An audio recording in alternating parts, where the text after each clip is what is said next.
Alrighty. Would you mind maybe just stating your name for the record, please? Terrence Baker. Terrence Baker. All right. Now, what was the process like going through like the recruiting process as an African American? The recruiting process. Any Um, Was there anything different, or is it pretty much nothing really in terms of like you felt your treatment, things like that? um, Nothing as far as like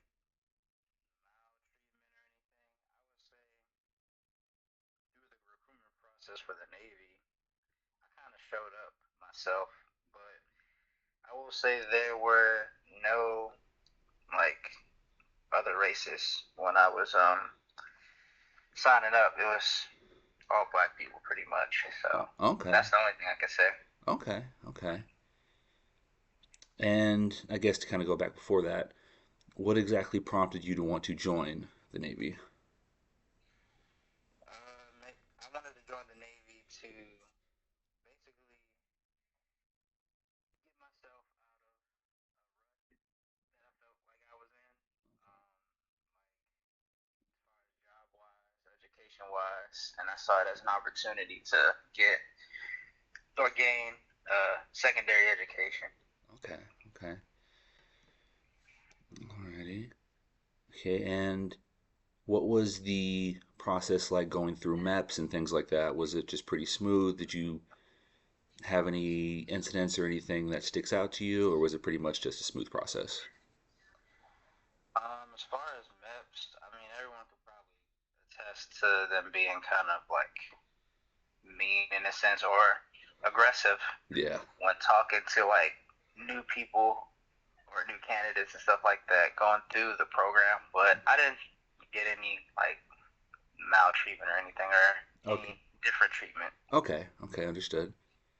And would you say that was the same kind of the same when going through boot camp as well? I would say going through boot camp, it was a little bit of different treatment, but nothing that like was striking, I guess. But I will say that going through boot camp, there were certain remarks made about black people or whatever, but it wasn't never. We never took it as to heart. I guess we just wanted to get out of there, but Okay. And were those remarks becoming coming from the leadership there, like the RDCs, or was it coming from fellow recruits, or was it both? nah, like RDC, like I had an RDC. He was, yeah, he kind of was the one that I'm talking about that said certain stuff, but it wasn't as time went on, kind of lightened up after Gotcha. a while, but it was like things like I'm trying to think like why are you guys always wearing do rags or stuff like Uh, that. Like he would make remarks like that, but it gotcha. wasn't never taken too like too seriously, or it wasn't you know. Got you. Okay. And was that RDC, was he a Caucasian American? Yeah, he was a white dude. White dude? Okay. Alrighty. And what would you say is your first instance while being in the military where you really felt as though you being an African American had an impact on treatment? When it was me, you, and Hilbert in my room, and the dude came to my door during COVID. Okay. And so I guess basically background, yeah, we were in there during COVID and got in trouble with some of the building security, and they came in. And what exactly was it again that the I believe he was an Hispanic guy, or was he white? He was a Hispanic guy, and he came down with his chief. His chief was also Hispanic as well, and he kept asking me repeatedly, like, you're not from the hood anymore, and all this other stuff, Mm, but not knowing my background at all. Like, I had no. that was my first time meeting him. He talking to me like he knows me. Like Got you. that instance, along with the fact that later on, like I read statements and they were all pointed at me, like aimed at me. Yeah. That instance made me think like, okay, this is, you know, the way it is. Yeah. I I guess yeah, from my perspective, I can definitely attest to that from being intimately involved with the incident as well and having access to all the paperwork. Yeah, a Yeah, majority of the we were paperwork there. really was uh, pointing you out as like the instigator or aggressor. Yeah, When in many cases, and honestly, the case was I was the one that was I think started throwing bottles, and also I was the one that cursed out the building inspector guy on the top floor. So it was kind of interesting how they really did just assume that you were an aggressor, even yeah, though in and that situation I felt as though I was the one who was in the beginning and throughout kind of being like maybe more disrespectful and loud. yeah, and even after that incident, our superiors like Chief Cobalt and XO at the time, like Chief Cobalt came and he was like, put me in a room by myself. Was like, you got caught doing this, that, the third, and I was like, Chief, I don't even smoke cigarettes. So how could I be smoking cigarettes on my balcony? Like, Yeah, there was no, you know, there was no like communication really. It was just more so interrogation or got got you. yeah, They didn't really like give you a chance to, I guess, defend yourself, and they listened to you. They kind of just assumed you did it. yeah, exactly. Okay. Yeah, I do remember. Yeah, even during Mast itself, I think I even had to say that I was the one smoking cigarettes to kind of clear the record on that one because they still Yeah, just thought you were the individual that was smoking. yeah, Okay. yep. But yeah, that incident. Okay. And would you say any other incidents in terms of maybe when disciplinary speaking, when things occurred, would you say you received more attention than other individuals that were involved in the incident? Um, Other than that, I will say there was an incident with me and another sailor that we both know, Yeah. DJ, Yeah. and he was going to. They were trying to mask him for violating restriction of movement protocol, but they were saying that he violated it by a couple of hours, like literally a couple of hours. Meaning, he was supposed to be in his room or whatever, being quarantined and things like that because he had just been to a different country and things like that. Yeah. So he was meeting me for my birthday, and they were trying to say that on that day he violated ROM, but again, it was by like 1 or 2 hours. But they a different chief interrogated me while I was on night watch at 4 in the morning, but I was at work, asking me a lot of questions and things like that. And then later on, an officer or a couple of officers were trying to put me down as like I was going to math as well, even though I was only being a witness. But looking at the paperwork that the officer had showed me, I don't know if he should have showed me all that, but the paperwork that I did see, they were trying to put both of us like, in a mass sting situation, and I didn't even do anything. I didn't know about him being in ROM or anything like that. So, yeah, Okay. very unnecessary. Yeah, I do remember that. Yeah, that officer definitely was a little overzealous and definitely just he had that paperwork written up and he was ready to send you up already without even knowing Yeah, the he already situation. had it printed up, and if I didn't say anything, he would have definitely sent it. I just stopped him. I was like, I thought I was just supposed to be a witness, sir. And he was like, oh, are you? And then he called someone. He was like, oh, well, yeah, they didn't tell me this, but okay. And yeah, that's how that happened. But if I wouldn't have said anything, who knows? Okay. And I think if I recall correctly, you also had a couple incidents with another chief where it was kind of remarks he made in Oh, his, it kind of in yeah, jest on his part, but I could definitely see it being viewed as somewhat racist behavior. yeah, different. I think he was a senior chief at the time. Anyways, yeah, he was also Hispanic as well, and I believe he was from like the LA region. I know they have, different discriminations against, certain people. Some of them, the Hispanics in LA don't like black people, but Yeah. I wasn't trying to write that on him until we interacted a couple times while we were on watch, telling me things that I was doing wrong and not ridiculing me, but like talking down on me in public spaces, like during, we're doing like a brief or something like that, or Hmm. like we're just on watch and I'm doing, just regular work and stuff. But I would see him interact with other individuals and he wouldn't say anything. So it was very like things that I noticed, but yeah, it was very target. I felt very targeted by that individual, Okay. especially. Okay. Yeah, I do remember that. I remember you speaking about that. Yeah. And then, if I recall correctly, I remember there was also an incident with the chief who was Caucasian, the tall, lanky one. I forget his name. Who I think you bumped into him one time, and he said something like, "You trying to rob me, boy?" or something like that. Yeah, yeah. Steve Bishop, yeah. He said that when I had just gotten there and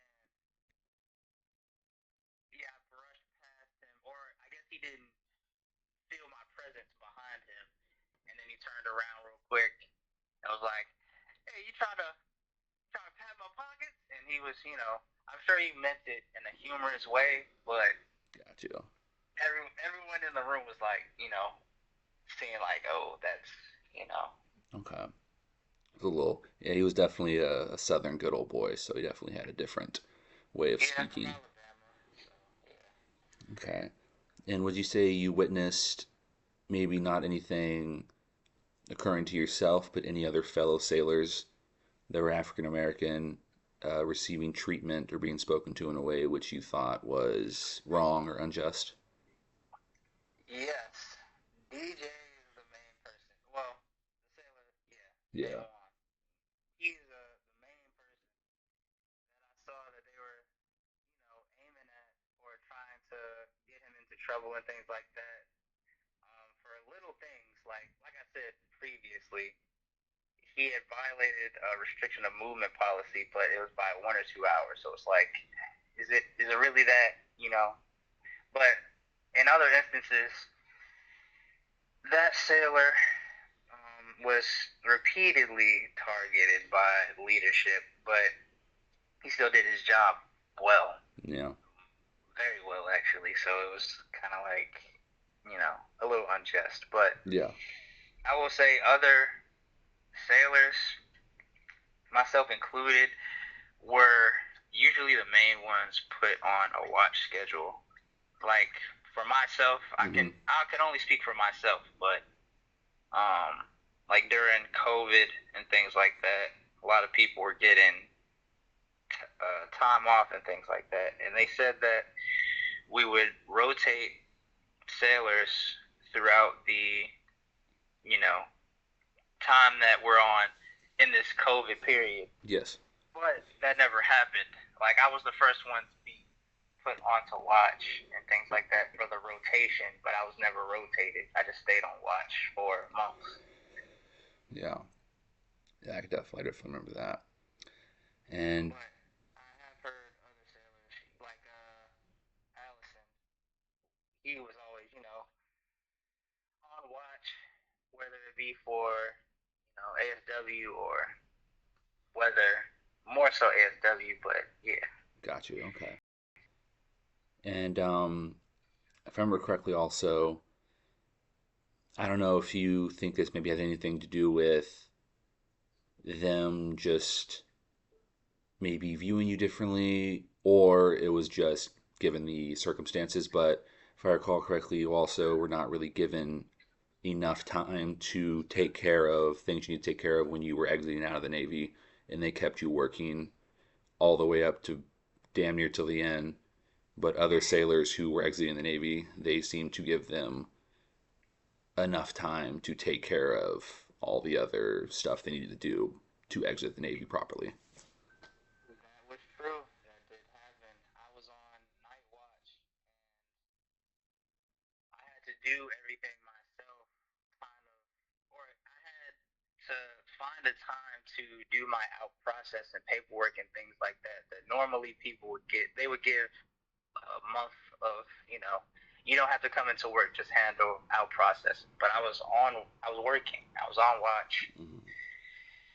and I was working a night watch. So basically, I would have to work from six or 18:45 to 6:45 in the morning, and then after that, go to walk to these different places or do what I have to do at these different places on base in the morning while I'm tired. Like I have, and some of these processes took a couple of hours, so it's like I would kind of have to stay up for long periods of time, and I would be heavily fatigued on watch, but I had no choice because they kind of gave me no choice. So, and when I was leaving the, when it was time for me to leave and go to the airport, they said that they would give me a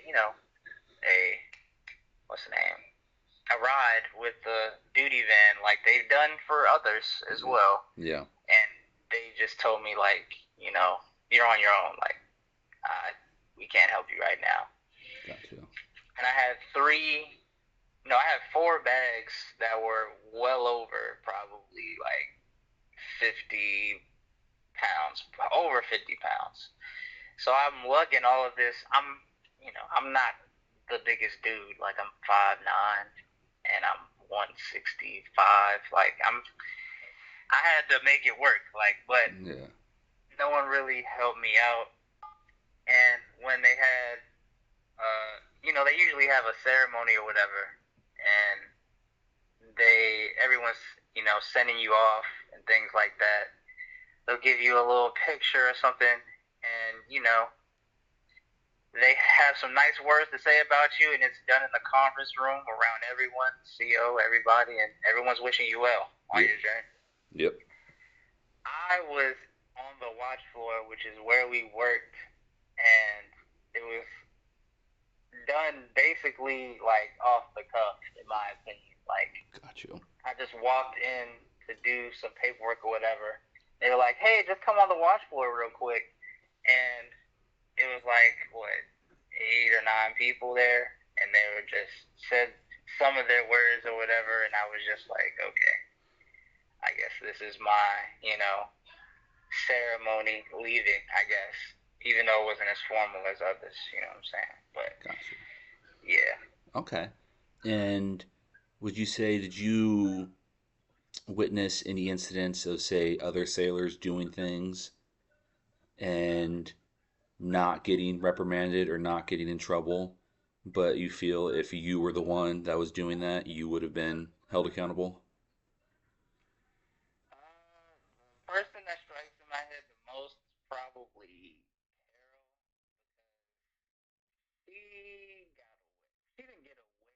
Actually, she did get away with a lot of stuff. She wasn't doing anything per se, but certain things like not showing up to work or like I don't know, getting out of certain things because of certain favoritism from like leadership. And at the time, we had what an all-female triad, Yeah. so I think that played a heavy part in like as far as roles go, like who was favored and who wasn't favored and things like that. I don't think I talked about RCO yet, but No, yeah, she was definitely a character, and I feel like you definitely had some experiences with her. yeah, that's a story in itself, but I'm gonna try to keep it short. Basically, during the time for being masted, I told my CO during the time we were masted, like what happened and why I said what I said and I did what I did. When the chief that I talked about previously was, talking to me like he knew me, like too personal, saying that I'm from the hood and things like that, that pissed me off. When I was telling her this, my bad. When I was telling That's all her good. um, about what I had been through, she didn't really, have anything to say. She didn't really, you know, change her mind in any way. She didn't really. I didn't feel like she heard me at all during the mass. But when a couple months after that, the George Floyd incident had happened, and that's when she called my name specifically to come up to her office and talk about, but she invited all, black sailors to discuss what's going on in America if we had any concerns.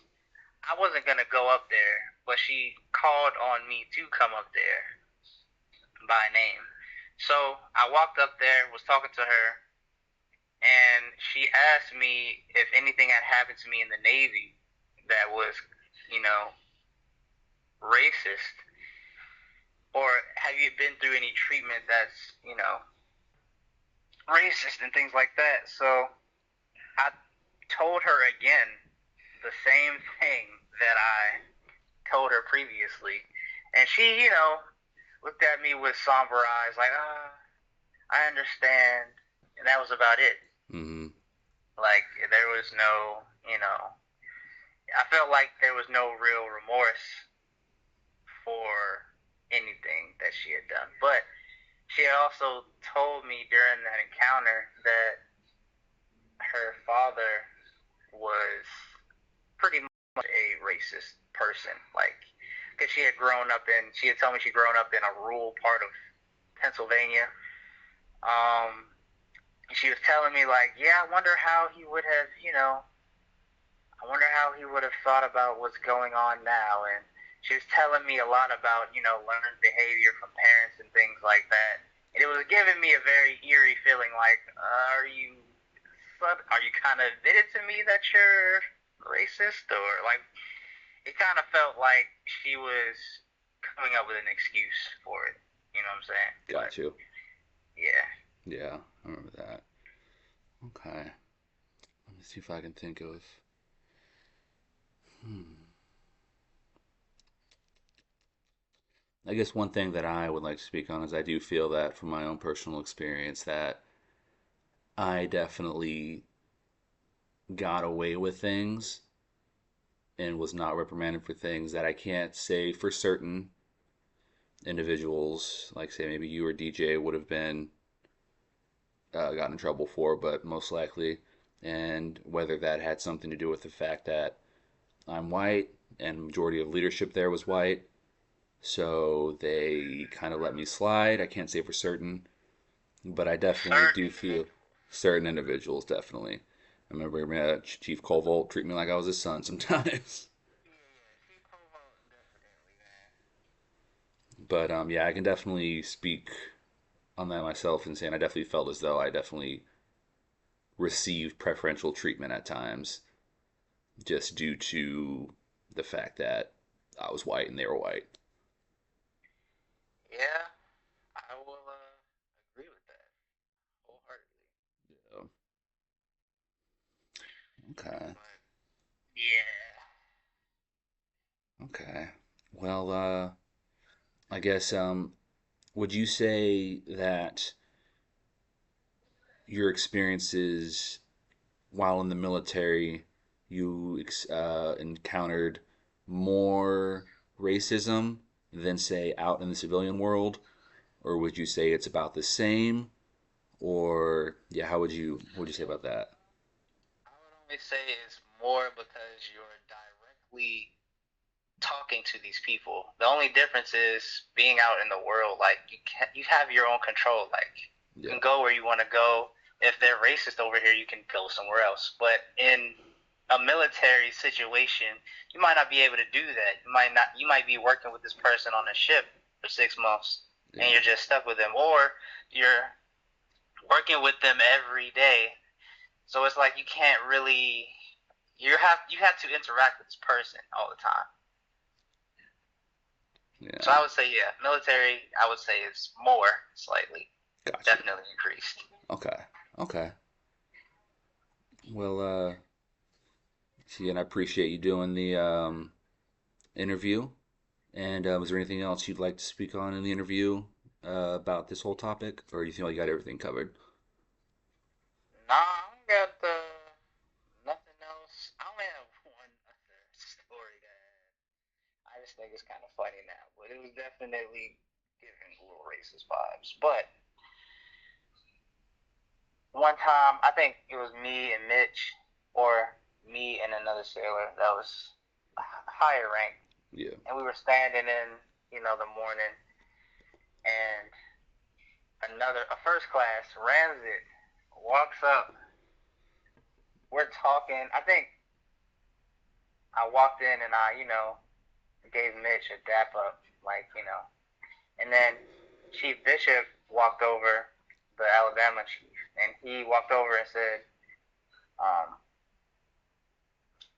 I don't get a dap up. I was putting my hand out to shake his hand, and he's like, I don't get a dap up.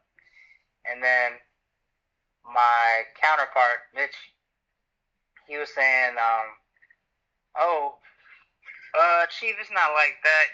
He's a young sailor. He's just getting in. He doesn't really know how to interact with higher ranking, enlisted and things like that.